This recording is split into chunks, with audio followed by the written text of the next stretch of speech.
Al buscar crecer tu empresa requiere esto. Gente con una idea emprendedora y que están buscando ofrecer una solución diferente o simplemente hacer lo mismo que ya hacen otros más eficiente o mejor utilizando la tecnología, etcétera. El entender en esa capa del negocio, yo pienso que da certeza de que vayas a lograr o no lo que estás lanzando en tu propuesta de negocio. Pero siempre va a haber alguien que sí lo logre y ese a veces, ese alguien es el que va a llevar a la empresa o el emprendimiento a otro nivel. Es que ya no es porque tú tengas más lana, sino porque expandas tu modelo de negocio o tu propuesta de valor a otra gente que creo que merece tener acceso a ella.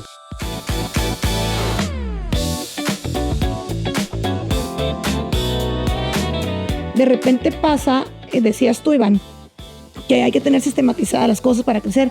Muchas veces empezamos el negocio o emprendemos y no tenemos ni idea de lo que estamos haciendo. Y vamos creciendo a granel por demanda justamente y no sabemos ni cómo, pero vamos creciendo en base a lo que vayamos necesitando y nos vayan pidiendo, etcétera, etcétera. Y de repente ya somos un monstruo o ya no nos damos abasto, pero no tenemos un sistema, no tenemos procesos, no tenemos nada. Existe la posibilidad de que una empresa que no tiene ni pie ni cabeza, pero que esté en expansión, pueda con un externo tener un rumbo y empezar a hacer procesos y todo esto. Definitivamente sí. Creo que esto ya se está haciendo una cultura. El poder, o sea, el buscar crecer tu empresa requiere esto. Y yo creo que hoy en día los restaurantes en México que se han vuelto cadenas exitosas a nivel mundial, a nivel nacional, que están aquí en Baja California, Sonora, y que ya se han extendido al centro y sur del país, han optado a eso, a buscar cómo sistematizar sus procesos, cómo documentarlos, ¿no?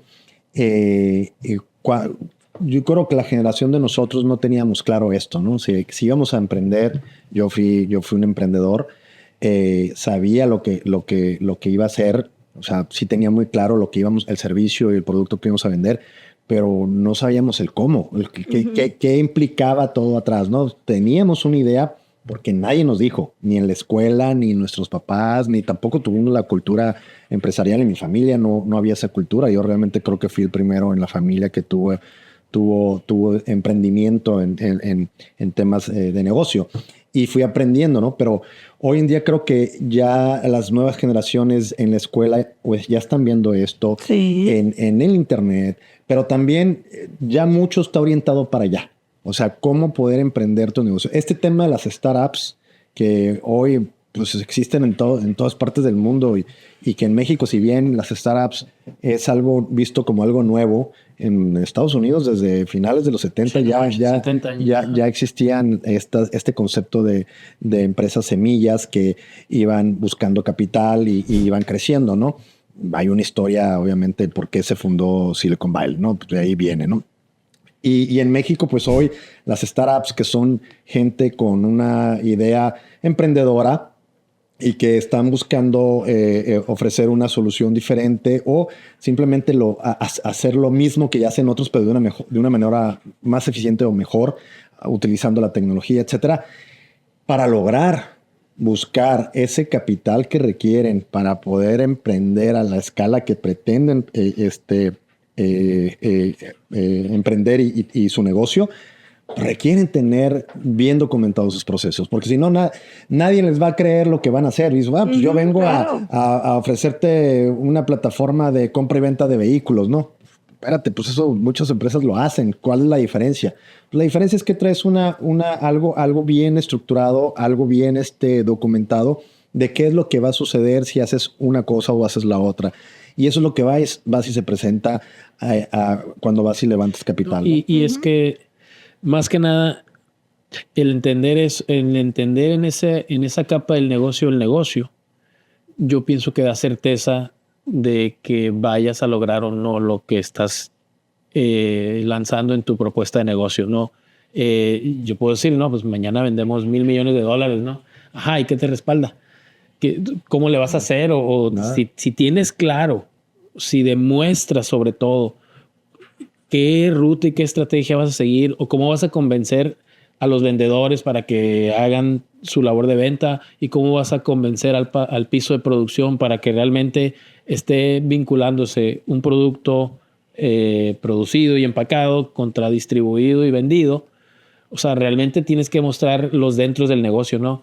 Pues todo el mundo podemos tener ideas millonarias, exacto, pero contaditos con los dedos de las manos los que realmente pueden llevarlas a cabo, ¿no? Y siempre va a haber este sesgo, ¿no? Estas curvas de, bueno, pensé que en el camino me iba a topar con esto y no sucedió.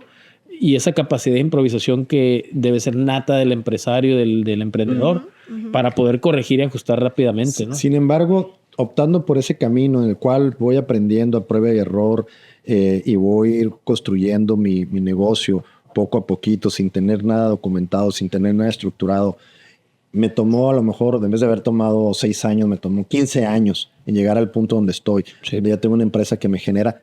Eso es conocimiento. Claro. Eso es experiencia. ¿Sí? Y obviamente no vas a documentar toda tu historia, pero ya tienes claridad cómo funciona tu negocio. Y eso vale. Y eso vale. Eso vale. Y eso vale. Eso es lo que vale. Bueno, exacto, eso es lo que vale. Eso es lo que vale. Exactamente.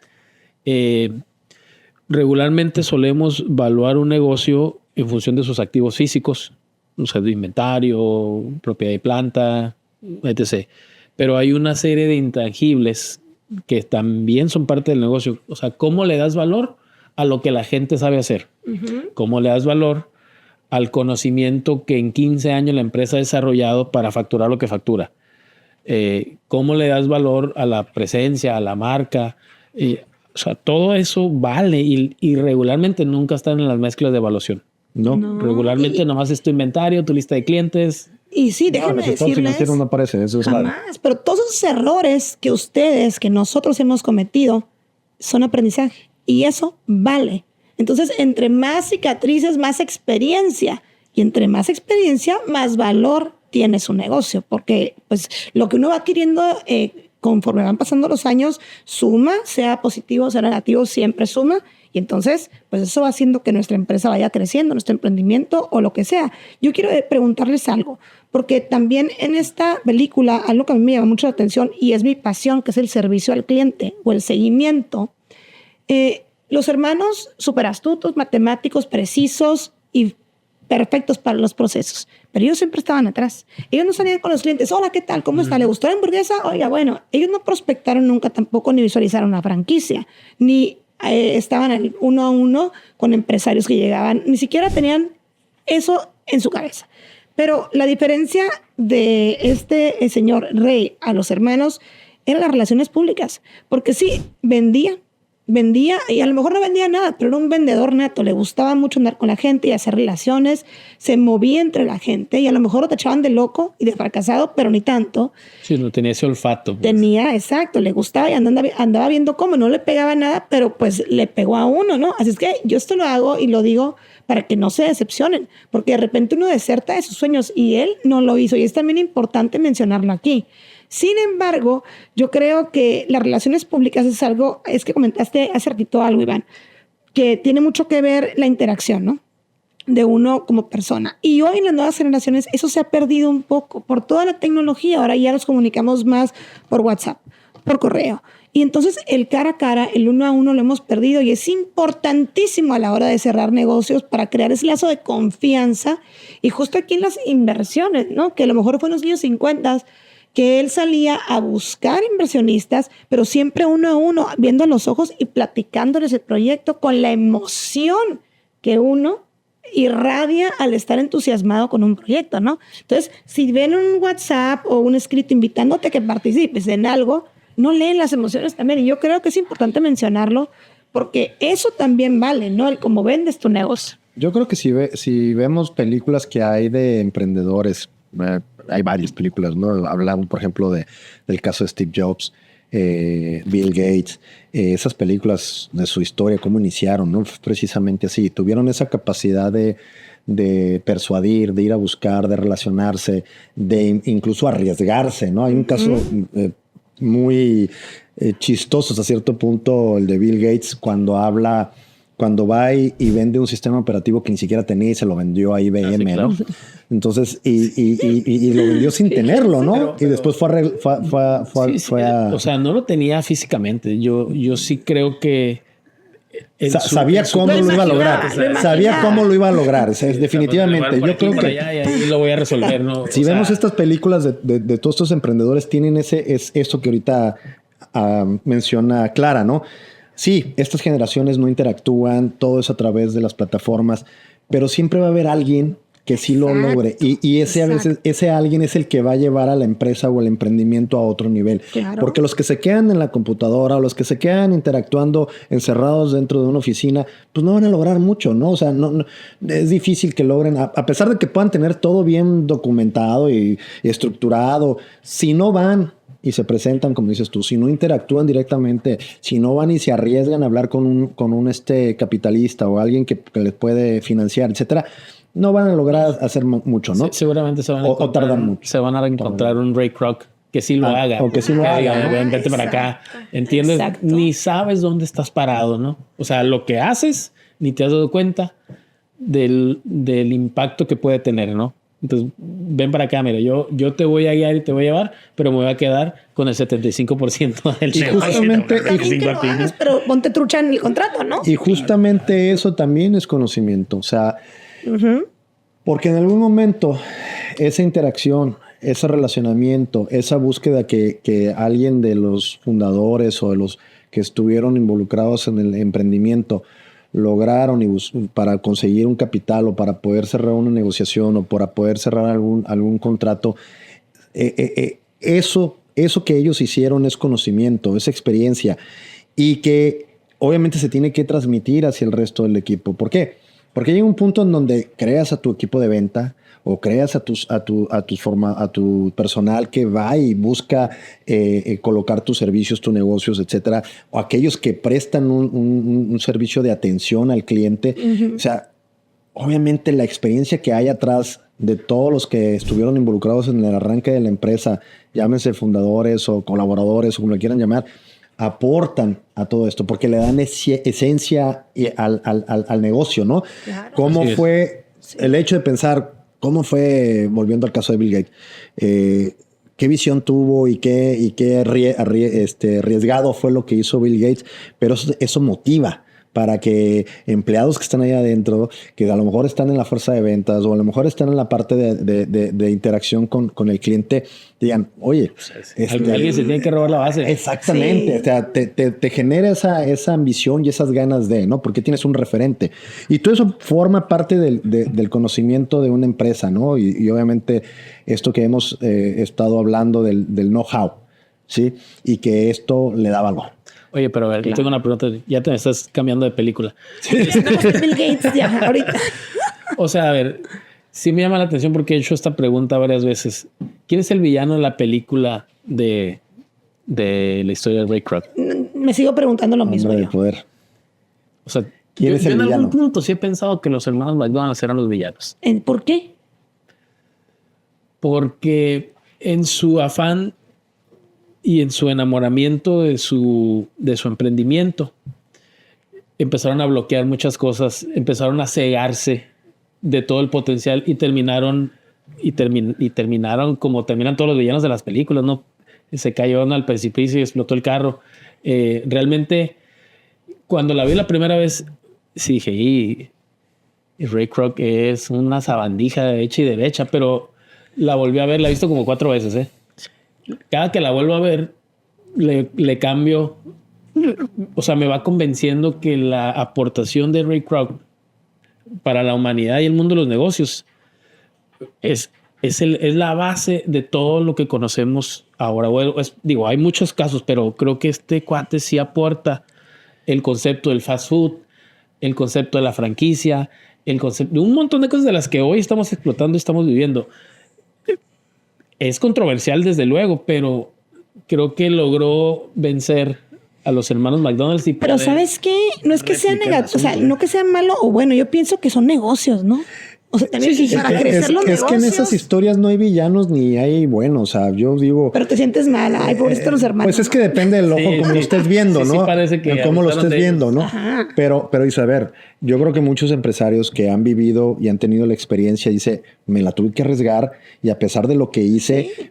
Pues no quedé bien parado con otros, ¿no? Pero lo tenía que hacer. Y era una decisión que tenía que tomarlo en ese momento y lo decidí y a lo mejor afecté a otros. Siempre vas a afectar a alguien. Sí, en las tomas de decisiones en un negocio siempre vas a afectar a alguien. Igual sucede en todos los demás ámbitos. Entonces yo no creo que en la película tenga buenos y villanos. O sea, aportaron lo que tenían que aportar, son protagónicos en algún momento en la historia. Como lo eran los McDonald's en una parte de la historia y Ray Kroc, y obviamente pues al final terminó siendo Ray Kroc el único protagónico. Pero creo que... pero los tuvo que sacar. Pues sí, pero es que a lo mejor si no lo hubiera hecho no hubiera sucedido el caso de éxito, ¿no? Estoy seguro que entonces, los hermanos McDonald's no lo podemos ver así como bueno y malo, pues. O sea, es que eso es para ti.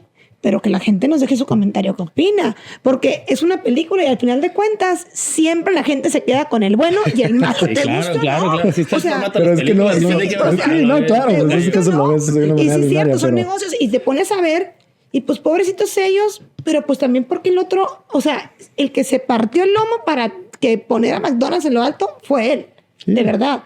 Entonces, ¿cuántos negocios no han quedado ahí y con un potencial extremo? Porque la gente es egoísta. Más que nada, los hermanos eran egoístas. No era como que malos, ¿no? Sino que ellos querían ellos mismos controlar todo, pues. Y hay que soltar el control y delegar. Y quién sabe si eso se le puede llamar egoísmo, ¿no? O sea, a veces es cuando haces tu negocio lo ves como casi un hijo, ¿no? O sea, es mi hijo, yo lo cuido, yo lo protejo. Y hay una sobreprotección en el negocio, ¿no? Porque no quieres que nadie más se mete, te vuelves celoso en ese sentido. Cosa que no estoy de acuerdo, ¿eh? Sí. Eso es lo peor que puedes hacer. Pero es algo muy natural que sucede en muchos. Te encariñas. Es tu dinero y tu inversión. Exacto. O sea, y no quieres que nadie más porque... es tuyo, es tu creación, es como My Precious, el de la niña. Sí, ¿no? Exactamente. Ya no damos otra película. Este episodio hablaremos puras películas de cinematografía. Exacto. Pero no, es que sí, hay muchas películas inspiracionales, ¿no? Definitivamente con el tema de emprendedurismo. Pero sí, pues ustedes digan, hay buenos o hay malos en las películas, sobre todo en esta. ¿Usted qué dice? Yo digo que sí. Si me preguntas de entrada, no voy a decir malos, pero para mí, pobrecitos los hermanos, porque pues ellos fueron los que hicieron el método, pero qué padre para Ray. O sea, qué bien que se atrevió. Yo a lo mejor no hubiera podido hacerle eso a los hermanos. O sea, de verdad. No. Entonces Tienes que tener sangre para eso. Claro, por eso te digo, son negocios. Yo a lo mejor híjole, ¿sabes qué? No, es que es de ellos lo inventaron y pues si no quieren, pues ni modo, o sea, yo lo respeto. Pero a lo mejor yo no nací para eso, ¿verdad? Ya sé, al final de la película hablan de que algo les tocó a ellos. Sí, no, claro, sí, $1 millón y cacho no creo que... Pero en aquellos tiempos $1 millón de cacho. Por eso. Y dijo, no creo que... Se fueron al fuego y se cayeron en el carro y se incendiaron. Sí, pero con $1 millón y medio cada uno, yo también me quiero incendiar. Sacándose las lágrimas ahí con un chequezote. O sea, pienso que en países tan centralizados como en el que vivimos, de repente voy a la Ciudad de México y me doy cuenta de cosas bien interesantes que suceden allá, ¿no? De repente el emprendedor, sobre todo de los extremos del país, como que domina su zona y entra automáticamente en una zona de confort. Entonces ya, dice, pues hice la lana, vivo del mejor residencial de la ciudad y viajo. Entonces llegan a un punto donde ellos mismos se limitan, ¿no? Y dicen, pues, y con todo el sentido del mundo, no sé, bueno, ¿para qué me estreso más? ¿Y para qué ya voy a disfrutar de lo que he hecho? Entonces hay un punto donde desaparece el poder adquisitivo y lo que puedas generar y ya empiezas a formar o a convertirte en un ingrediente de los negocios, ¿no? Es que ya no es porque tú tengas más lana, sino porque expandas tu modelo de negocio o tu propuesta de valor a otra gente que creo que merece tener acceso a ella. Entonces, es una bronca, es un lío, todo el mundo arrancamos un negocio o la gran mayoría de la gente pensando en pues hacer lana, la verdad, no, o hacer patrimonio. Entonces de repente lo conseguimos y ahí nos quedamos o ahí se quedan. sí creo que hace falta poquito más ADN de Ray Kroc para decir que ya te estoy nadando en billetes, pero voy a hacer llegar mi concepto hasta Mérida, hasta el otro extremo, hasta Yucatán, hasta el otro extremo del país, porque vale la pena mi concepto, porque vale la pena aportar al ecosistema de negocios. Entonces, de repente me pierden eso. Dicen, no, si ya facturo 40, 50, 80, 100 millones de pesos al año. Ahí te viene. ¿Para qué me voy a meter a lidiar con la gente de Tamaulipas y con la gente de... No, pues yo creo que adquieres una responsabilidad. Decir, no, canijo, tú tienes algo, necesitas explotarlo, necesitas escalarlo por el bien del ecosistema de los negocios de tu región, de tu país. Entonces, eso de repente no termina de hacer clic, ¿no?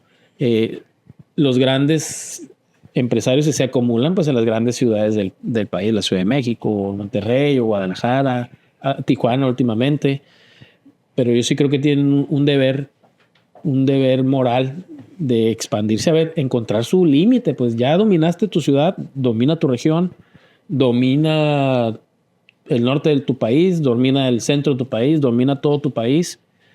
Se me quedan ahí, no, como que siento que no escalamos la gente de provincia, como luego nos dicen. Y qué gacho me sentí en Chabelo, así como así nos dicen. los de la capital. Nos de provincia. Sí, qué gacho, ¿verdad? Pero no, somos bien trabajadores aquí en el norte. Claro, hay muchísimo talento. Oigan, a ver, entonces, muchísimo.